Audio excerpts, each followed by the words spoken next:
what would be great also for people watching is to understand how your like the career progression and your different experiences. Can you walk me a bit through that? Yeah. So I started with that summer internship in investment banking at HSBC here in London. It's fundamental because if you're considering a career in investment banking, 90 to 95% of the graduate positions get filled through their summer internships or their off-cycle internships as well, different time of the year. So priority, That's an important heavy point, priority is put a lot of Try effort to into get your the internships. internship. Yeah. Yeah. So I did that summer internship. I got the return offer and I joined straight after graduating from uni. I worked at HSBC for a year and a few months. I was in the M&A and execution team, which is a generalist in terms of sectors. We don't have a specific sector that we cover. We cover all sectors. Our specialty is more the actual process and the valuation. So it was a technical team, and I learned a lot about they call it live deals, like actual live transactions. Nice. So it was really cool because that's A lot the of quick exposure you want. valuation happening, pitches. No I'm assuming- pitches. Okay. No pitches, because pitches is the marketing phase. When you're pitching to try to get Ah, business. okay. You have the deal done. The or deal like is this. the bank is now You know your engaged. client, basically. Yeah. You're getting paid. Exactly. So you need to make this work. Right. So that's the exposure that you want when you're an analyst at the bank. You want live deals. That's when you learn the modeling. When you're pitching, Not it's much not much, technical. and you're spending a lot of time building like marketing Yeah, decks. no, makes sense. Yeah, but anyway, so I spent a year and a few months in HSBC, and then I transitioned into a smaller company called Savo Project Developers that it was doing project finance in Africa. Nice. Now, the reason I moved is because for me, the bank was like a training, like a master's degree in financial expertise, modeling the technicals and whatnot. I wanted to transition into something where, one, it was a smaller team, a small team, and two, where I could start putting that financial knowledge into like practice with more tangible projects. Yeah, and you see the impact Yes. of what you're doing. Yes. And let's say third, I was always interested in impact finance, Nice. sustainable finance, and impact sectors and stuff like that. So Savo Project Developers was doing project financing for sustainable projects in Africa. Nice. So I was like, this is great. I joined them. I stayed there for like a year and a half with Savo, doing great projects in Africa, in many countries, Nigeria, Cameroon, Kenya, many countries, and in a bunch of sectors like renewable energy, affordable housing, sustainable agriculture. So very cool project. And then I decided to leave to initially do my own startup. And I remember you told me. yeah, and I left. So I quit, I resigned, and I left, and I was working on my own startup very early for like a month. And I came across this opportunity with ECTA through a mentor who referred me and got me in touch with the team, and ultimately they hired me. So ECTA is a boutique advisory company. We advise companies in the growth equity stage, let's say from Series B to Series E raises, under equity fundraising. Okay. So Yes. your client usually is private equities, basically. No, my client is the startup. Is the startup? My client is the company because I'm advising the company on how to raise money from the private equity investors. Okay, that makes sense. Yeah. That makes sense. So it's really niche. Yeah. It's all focused in emerging markets now. Sometimes other geographies, but for now we're focusing on emerging markets, and we at the intersection companies at the intersection of growth, technology, and impact. Nice. Yeah. Nice. And how can you tell me a bit more about what does your day-to-day look like? Because from what it seems, there was a lot of like investment banking was institutional focused, but now you work with startup founders. So can you tell me a bit more about your day? What does it look like, and what do you usually do, or like a deal that you worked on, for example? Yeah, I think it would be really helpful if I explain a whole transaction. That works. And then I'll tell you more or less what I do on a day to day, or what little things, type of things I do there. But the whole aim of our company is to have successful fundraisers. So let's say we take on a client. It's a solar energy distributor in Kenya, and they want to raise $50 million to be able to continue growing and expanding to their new operations countries and stuff. So they will come to us and it's like, help us with the fundraise. Okay, perfect. So we are very high touch in the sense that it's not really transactional.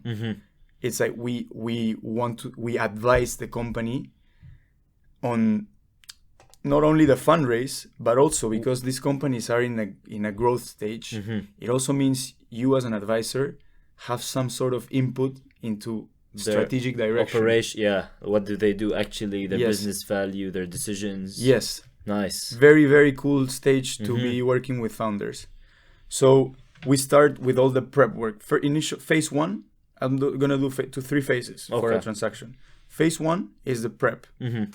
The prep, you study the company that you're advising. You understand their operations to the detail. Nice. You try to learn as much as you can about the market. Nice. And you put together the materials.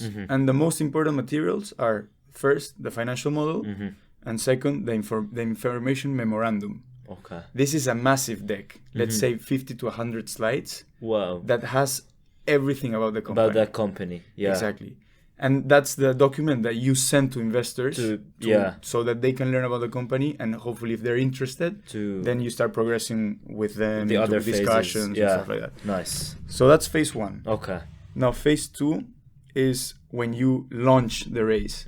Launch is you have all your materials ready, you have your investor list ready. So they are down to buy this company. No, not yet. You're okay. Launching. Your investor list is basically, you put together 200 names like you of are investors, now, and like we're reaching out to them. Publicly say we not want investors to invest in our, like you start seeking out investors basically. Yes, it's your reach out list essentially. So it's also our job to put together that list, and it's very targeted. It's not like you just send 1,000 emails. You need to maximize probability of people investing. Exactly. So you need to understand the investor's mandate. So what do they focus on in terms of markets, products, geographies, stage as well, and then you start putting together a list, start sending emails or calls, or try to set up an introductory meeting with the company. And what you usually do is you have a teaser, which is like just 10 slides. It's like an extract of the information memorandum. When you send some bullet points on the opportunity and just send the email. Send that, And what usually happens, if people are interested, then you get an intro call, and then you start progressing. That's phase two. Okay. The launch and the initial discussions. Let's say phase 2.A. Okay. Nice. Phase 2.B is when people are interested, when investors are interested. That conversation starts. You start what information do I want to tell them? Yeah. So you start doing more discussions with investors. They usually have Q&A. Q&A is a critical part of the process. A lot of questions based on the materials that they've seen. And you just, as an advisor, work with a company, provide answers, bit of back and forth, a few calls and whatnot. Now, if the investors is serious, they're like, okay, we want to go into diligence. Diligence is like, okay, we're going to properly explore everything about this company. Financial, operational, everything. Legal, everything. Wow, okay. So for that phase 2.B, you put together a data room. A data room is like, let's say like a Google Drive. Like a drive where they can, Yes, where you just dump all the documents from the company. Whatever they might need to know before taking the decision of investing. Yes. We as an advisors, we advise the company very, very carefully on what documents to put in the data room. Makes sense. You need to you can't, obviously it's illegal to hold back information, Hide something if someone requests ask for it. But you need to have a certain structure so that it's easy for the investors to navigate the documents, because you cannot just dump 300 documents and wish for the best. You're trying to maximize your chances of them understanding the company. Yeah. So you need to structure Like a really well. user-friendly data room, let's say. And also choose which are the best materials for each purpose. Nice. So for operations, what do we show them? Yeah. It can be a lot of different Yeah. documents. So Exactly. maybe you build a new one that combines different Exactly. aspects, or Exactly.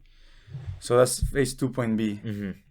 Phase 3, it's due diligence and closing. Nice. Due diligence is the investors take 1 month, 2 months to understand the documents in the data room.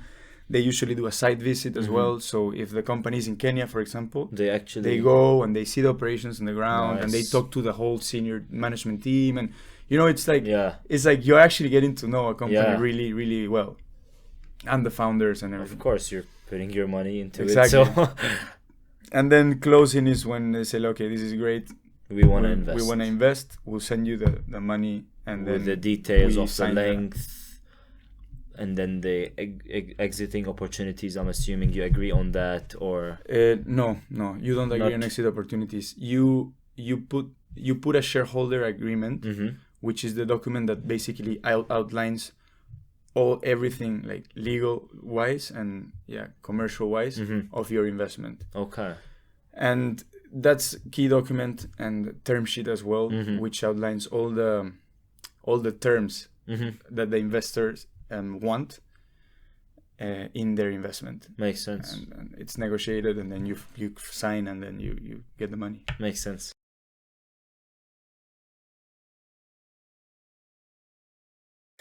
And I want to just touch a bit on, you started with a big institutional bank, and now you shifted to smaller firms. How did that contribute to your growth differently? And what are your next steps for you? Is it building your own thing? Would it be like, what do you think do you want to do next? So not an easy question. Not an easy question at all. The bank was great.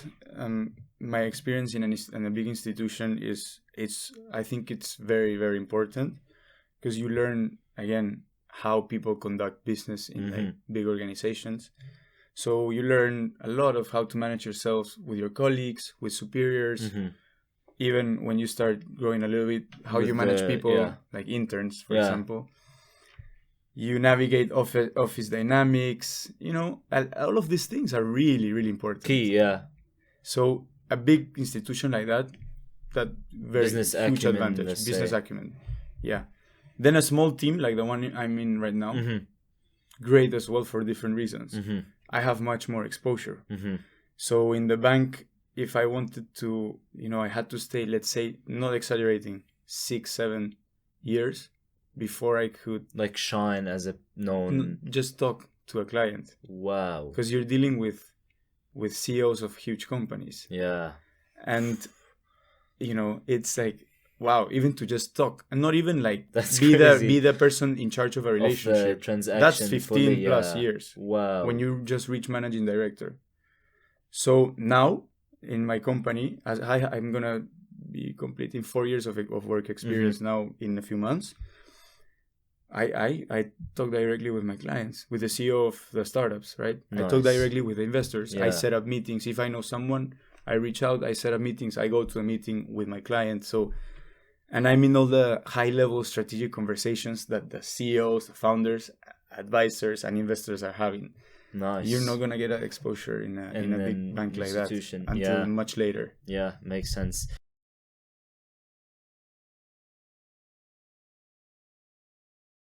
A lot of international students are interested in coming to London, working in finance. What are key skills that would give them an edge in the job market, whether it's a technical skill or a non-technical skill? So I think you should know your technicals, because they're gonna be useful for the interviews. But I wouldn't say that's gonna be the differentiator. That's not the The differentiator is one, personal skills, and two, how special is your experience and your CV Your when story, you're applying. yeah. Yeah, how special is your story? And I think from a personal skills point of view, just learn from early on how to manage yourself in a business environment. Nice. I think watch interviews, Yeah. watch lectures, watch people, in the industry. You just go on YouTube and watch like investment banker interviews or whatever to understand how they talk and how they manage themselves in business. In that environment. Because when the time comes that you're gonna go for an interview, that aspect can be the differentiator. Yeah. If you come across as mature, you composed, and you understand the lingo, you already have a huge advantage. Yeah. And I guess thinking of your experience, for example, because I was with you in uni, you had yourself, you had kind of that environment, like you had your network already. Like I feel the decisions you took helped you be in that position and know what exactly do these people do and what skills do I need to have to focus to focus on demonstrating these skills in the interview. So I feel that networking for you was a big factor. Is that correct? Yeah, that's great. And that's actually point 2 of how to make your story special. Try to expose yourself to activities that are related to what you want to do. So networking for there's a banking event or a finance event. You have to be there and network. See what happens. Reach out to people for coffee chats so they can tell you, reach out to your older friends, alumni from your same uni that are working in the industry, so they can tell you what they do, how they manage themselves in the company. And also try to, if there's an event, let's say a workshop that the bank is giving to students, join it. If there's a talk, attend if you can. So all these little things add up at your, let's say, at the stage where you're applying for internships or graduate positions, because everyone has a great CV. Everyone that applies to these jobs have a finance degree, even a master's degree already.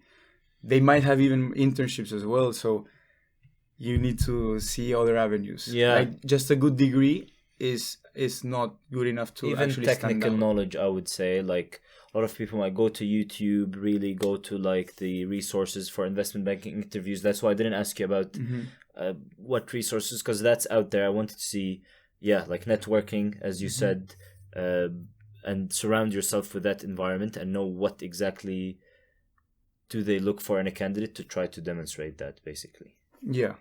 Makes sense. Yeah, technicals is a interesting one, because the reality is that they just want baseline when you start. They're gonna teach you everything. Okay, that's. But you need to have a baseline. So once you achieve that baseline, you just focus on the other stuff. Makes sense. I'm an international student. I really put a lot of effort into applying to investment banking and private equity, but I didn't get those opportunities. Let's say whether for an internship or a full-time job. What could be some alternatives I can explore in terms of taking a course or applying to a slightly different industry type of job that could help me get that opportunity and go shift to investment banking or private equity? Look, I'm gonna be honest. It's very hard. It's to a tough switch into investment banking. Okay. And there's a few reasons. First is that they want to train you. So they want to hire you as an intern. To be able to train you well. It's efficient. It's an efficient system for them. Because I get a resource, I know what they were exposed to, so I can give them the tasks. Yeah, exactly. Yeah. Breaking into investment banking from another industry, you can, but you're gonna break in as an analyst. Wow, yeah. It's not like you do like 4 years of something else and then you go to be an associate. No, not even consulting. In my class, there was a guy that had 5 years of experience in consulting, and he had to join as a fresh grad like myself. Wow. Yeah, and so what I usually tell people when they ask me about this is, it's a numbers game. When you're applying, make sure you apply to like 100. That's a very good tip. It's and a numbers early game. on. Early on. I always say this: early volume, Early on volume. Yeah. Absolutely. And if you don't get an internship next year, instead of applying for a grad position, apply for an internship. Yeah. It's gonna take maybe 6 more months or 1 extra year, but you are again maximizing your chances of breaking into the industry. Because as I said before, grad positions are 90% full from the intern cohort. Yeah. So that's true. That's for banking. Yeah. For private equity, the reality is that it's very, very hard to break in as a grad. And what usually private equity companies do is they look for bankers. Investment bankers. After 2 years of experience in a bank, you become a qualified candidate for private equity. Makes sense. What I see is sometimes people do venture capital in an internship or something that doesn't have to be investment banking, like some kind of a role that exposes them to valuation so they can shift into investment banking. So it doesn't have to be investment banking internship to get an investment banking graduate job, right? But it might be a more difficult. But at least if you didn't get that investment banking internship, try to get something where you can be exposed to valuation, those kind of transactions that we discussed. Yeah. And this could be in venture capital. What could be other... No, not really. Not really? No, very honest with you, not really. Because, as you know, if we go back to that spectrum of private equity... Before growth equity, the valuation is missing. Yeah, it's not the same. So makes sense. Actually, the skills that bankers are looking for, you don't get them in earlier stage venture capital. Yeah. Now it is true that in early stage venture capital, there's many cases of people going in straight as grads. Mm-hmm. That's more. It's a more doable thing, and it's a lot about networking as well. The candidate, their network, because they're small funds, small teams. If the candidate, talks to them, they might hire them. Yeah, makes sense. You worked in different industries, investment banking, private equity. What could be next for you in terms of your career, or what do you want to learn? Yeah, I think from a finance perspective, I've found my niche. Nice. I really like growth equity Mm-hmm. for many of the reasons we touched upon. I like that transition phase Mm-hmm. in which you have input into companies, operations, but also the finance, like that finance aspect is already quite there. technical. Yeah. It's there. So I like that niche. I like impact. So I'm focusing a lot on climate technology companies at the moment. Nice. Carbon, renewable energy, mobility, a bunch of these impact sectors, which I find really cool. So I like where I'm at right now. Mm-hmm. I think there's a lot of scope to grow with what I'm doing, Mm-hmm. especially because of the exposure. My team is very experienced. Nice. My colleagues are super experienced. They're incredibly good at what they do, and I think I'm in a position where I'm starting to develop my own network and starting to transition into a phase where you still do the technical and materials and everything, Mm-hmm. but you're already making relationships with investors and clients and sourcing business. So I want to learn that because I haven't had the chance to do so yet. That client-facing aspect of the job, you want to focus on that. Yeah. Nice. And longer term, we'll see. Yeah. Become an investor myself. Nice. Maybe go do a startup or even just like a bunch of projects. Nice. We'll see. I want to see the portfolio of your fund once you become. It's gonna be an interesting one. Hopefully. We talked a lot about different advices, doing the internship. If you want to boil it down to one advice, I'm an international student. I'm trying to come to London, whether for an internship or a full-time job. Let's say in finance. What's one advice, like a summary? Let's say. Find mentors. Nice. Straight. And I think I got my internship because I found a mentor in uni. Nice. So network with professors, alumni could be a mentor. Even professionals from the industry. Makes sense. It's critical, and not only to start, but all throughout your career. When you're like a junior, your first 5 years, 10 years, even later. Yeah. Wherever you are, if it's your team finds someone that you can learn a lot from and that takes you kind of under their wing. Yeah, and then when it comes to mentorship, it can, let's say, have one technical mentor that can help you get that industry you want, but also have other mentors that work in any industry where you want to do something similar to what they did, or you just want help with, like me and you, for example, our relationship. I see that you were passionate about what you did. You were keen. I was like, interesting. I wanna do the same throughout uni. So that's how like our bond was built.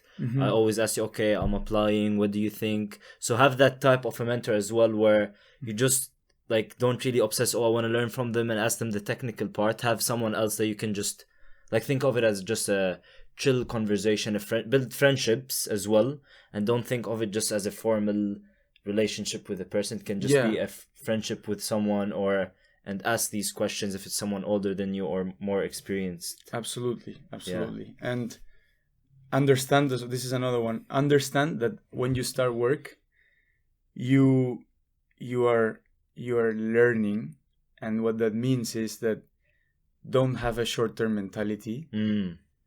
You most definitely just gonna do a lot of work at the start, which eventually can come back at you with good opportunities. Yeah. So my case, I got this job because I put in a lot of effort in the bank. I got a mentor who used to be my director there.